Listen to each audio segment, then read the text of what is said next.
Mantan Gubernur Sumatera Utara Edi Rahmiadi tak ambil pusing mengetahui bakal calon Gubernur Sumatera Utara Bobi Nasution telah didukung oleh 5 partai. Menurut Edi, kelima partai yakni Gerindra, Golkar, Nasdem, PAN, dan Hanura mempunyai hak untuk mendukung siapapun dalam kontestasi pemilihan Gubernur Sumatera Utara.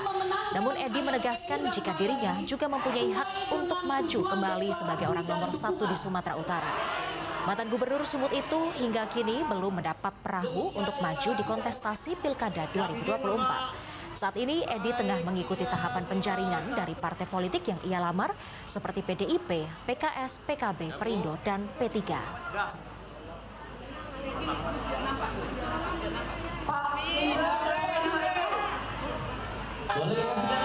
Jelajahi cara baru mendapatkan informasi. Download Metro TV Extend sekarang.